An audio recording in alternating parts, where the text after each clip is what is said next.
કેમ છો વિદ્યાર્થી મિત્રો? મજામાં? સાયન્સ ગુરુ ચેનલ પર આપ સર્વેનું હાર્દિક સ્વાગત છે. આજે આપણે ધોરણ 8 નો એકમ નંબર 8 બેઝિક પદાવલી અને નિત્યસમ ના સ્વાધ્યાય 8.2 ના દાખલા ગણીશું. તો આપ સૌ વિદ્યાર્થી મિત્રો શાંતિથી નિહાળજો. આભાર. તો ચાલો વિદ્યાર્થી મિત્રો આપણે સ્વાધ્યાય 8.2 ના દાખલા ગણવાનું શરૂ કરીએ. કે સ્વાધ્યાય 8.2 દાખલા નંબર 1, નીચે આપેલી એક પદીના જોડનો ગુણાકાર કરો. તો અહીંયા આપણને અલગ અલગ એક પદી આપેલી છે, એક પદીઓ છે. પહેલી એક પદી છે 4 અને 7p, બરાબર? તો એનો આપણે ગુણાકાર કરવાનો છે. અહીંયા બંને એક પદી છે. એક પદી કેવી રીતે કે 4 જે છે એ અચલ પદ છે, એક જ પદ છે, ગુણ્યા 7p, તો અહીંયા એક જ પદ છે, તો આનો 7p, બરાબર? તો આ બંનેનો ગુણાકાર કરવાનો છે. તો ગુણાકાર કેવી રીતે કરશું આપણે? સહગુણકોનો, અચલ પદ અને આ સહગુણક કહેવાય, બરાબર? અહીંયા આપણે જે છે 7p લખી, તો આ p જે છે એને આપણે કહીશું ચલ કહીશું. શું કહીશું? ચલ કહીશું. અને આ જે 7 છે એને આપણે કહીશું સહગુણક કહીશું, બરાબર? તો અહીંયા આપણે 7 4 કેટલા ગુણાકાર આપણે કરીએ તો 7 4 28 થાય, અને અહીંયા p. તો આ રીતે આપણે એક પદીઓનો ગુણાકાર સરળ રીતે કરી શકીએ છીએ. અહીંયા આપણે જોઈએ કે બીજા નંબરનો દાખલો ઓછા 4p અને 7p, બરાબર? તો અહીંયા ઓછા 4p ગુણ્યા 7p કરીએ, બરાબર? હવે અહીંયા નિશાની જુદી જુદી છે. તો નિશાની જુદી જુદી હોય એટલે આપણે ખાસ ધ્યાન રાખવાનું કે સમાન નિશાની આપણે પહેલા કીધું, સમાન નિશાની સરવાળો, જુદી નિશાની બાદબાકી, ન હોય નિશાની ધન ગણવી, અને જવાબની નિશાની મોટી સંખ્યા, બરાબર? એ આપણે સ્વાધ્યાય 8.1 ની અંદર શીખ્યા, બરાબર? હવે અહીંયા ગુણાકારમાં શું કરવાનું છે કે સમાન નિશાની હોય ને તો જવાબ ધન આવે, સમાન નિશાની હોય તો જવાબ ધન આવે, બરાબર? શું હોય તો સમાન નિશાનીનો ગુણાકાર હોય તો, બરાબર? કે વત્તા ગુણ્યા વત્તા હોય તો જવાબ ધન આવશે, ઓછા ગુણ્યા ઓછા હશે જવાબ ધન. સમાન નિશાની હોય તો જવાબ ધન આવે. જુદી નિશાની હોય, જુદી નિશાની, દાખલા તરીકે વત્તા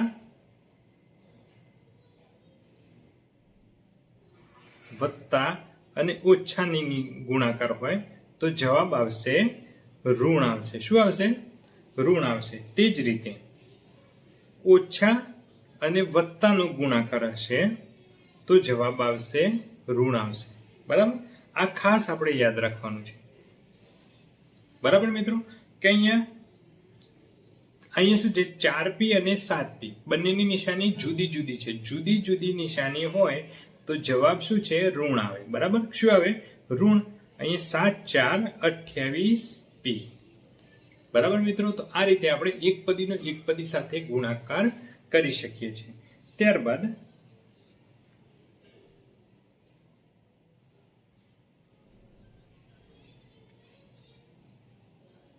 આ ખાસ મિત્રો આ કોષ્ટક યાદ રાખવાનું. અહીંયા જો ત્રીજા નંબરનો દાખલો ઓછા 4p અને 7pq, બરાબર? તો અહીંયા શું છે, જો ઓછા 4p ગુણ્યા 7pq, બરાબર? તો અહીંયા આપણે કરીશું ગુણાકાર. તો જો બંનેની નિશાની કેવી? જુદી જુદી. તો જુદી જુદી નિશાનીનો જો જુદી જુદી નિશાનીનો ગુણાકાર કરીએ તો જવાબ આવશે ઋણ. તો અહીંયા આપણે લખીશું ઋણ જવાબ આવશે. 7 4 આ 7 અને આ 4 નો ગુણાકાર કરીશું તો કેટલા આવશે? 28 આવશે. કેટલા આવશે? 28. પછી p નો ગુણાકાર p જોડે કરીશું તો કેટલા આવશે? p². અને q નો કોઈ અહીંયા ચલ છે નહીં તો q ના q કરીશું, બરાબર? તો આ રીતે આપણે એક પદીનો એક પદી સાથે આપણે ગુણાકાર કરી શકીએ છીએ. ત્યારબાદ ચોથા નંબરનો દાખલો લઈએ કે 4p નો ઘન અને ઓછા 3p, બરાબર? તો અહીંયા કરીએ આપણે 4p નો ઘન ગુણ્યા 3p. તો અહીંયા જુઓ ખાસ કે ઓછા છે, 3 શું છે? ઓછા. તો જુદી નિશાનીનો ગુણાકાર કરીએ તો જવાબ ઋણ આવે. તો અહીંયા આપણે લખીએ ઋણ. 4 તારી 12, અને અહીંયા p નું ઘન છે 3 ઘાત, અને અહીંયા 1p છે એટલે p ની કેટલી ઘાત થાય? 4 ઘાત થાય. અહીંયા 3 અને 1 કેટલી? p ની 4 ઘાત થાય, બરાબર? તો આ રીતે આપણે એક પદીનો એક પદી સાથે ગુણાકાર કરી શકીએ છીએ.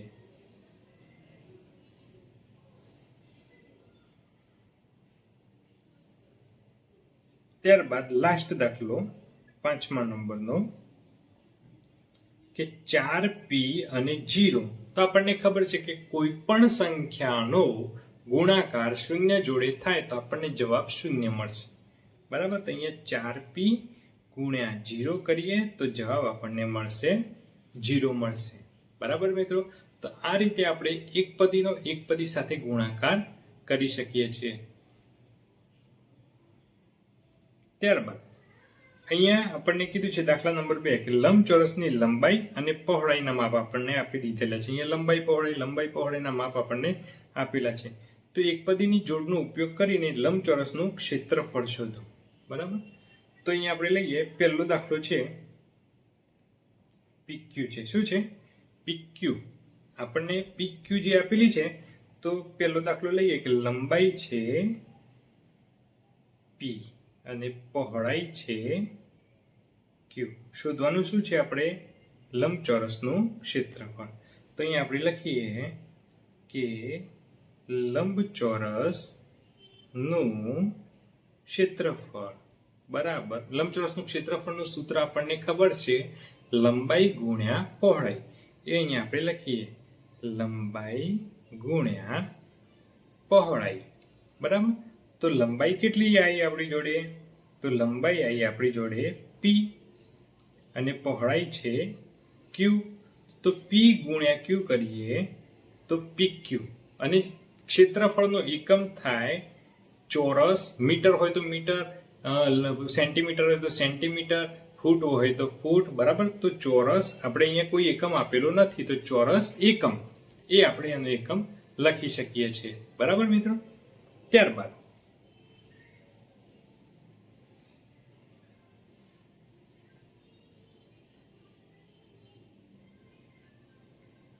બીજો દાખલો છે આપણી જોડે 10m અને 5m.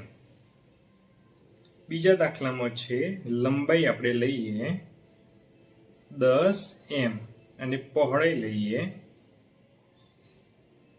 5m. બરાબર. તો લંબચોરસનું ક્ષેત્રફળ થશે લંબચોરસનું ક્ષેત્રફળ બરાબર લંબાઈ ગુણ્યા પહોળાઈ. તો લંબાઈ થાય 10m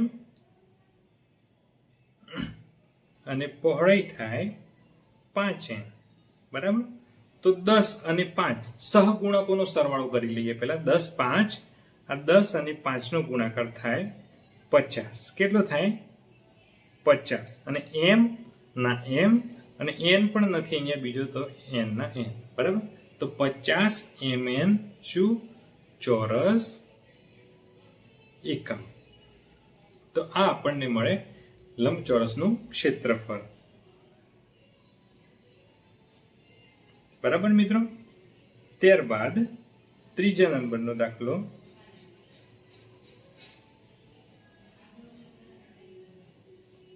લંબાઈ છે આપણી જોડે 20x² અને પહોળાઈ છે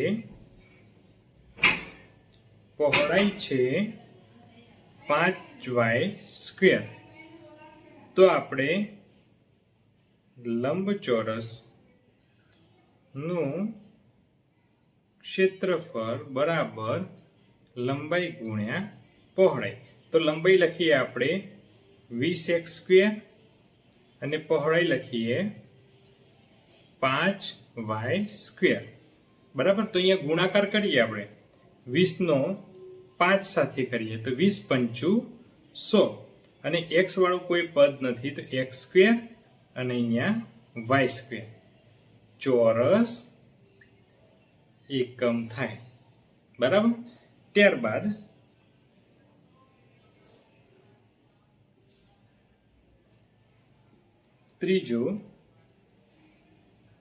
ત્રીજા નંબરનો દાખલો આપણે આ લંબાઈ લઈએ અને આ પહોળાઈ લઈએ. તો લંબચોરસનું ક્ષેત્રફળ લઈએ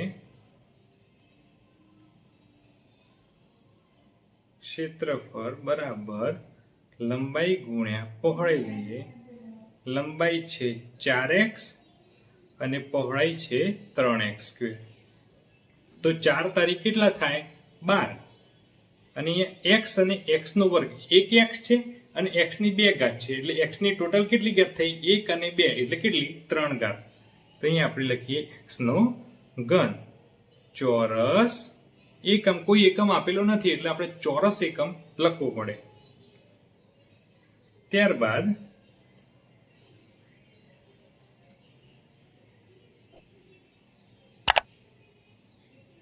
પાંચમો દાખલો અહીંયા લઈએ આપણે.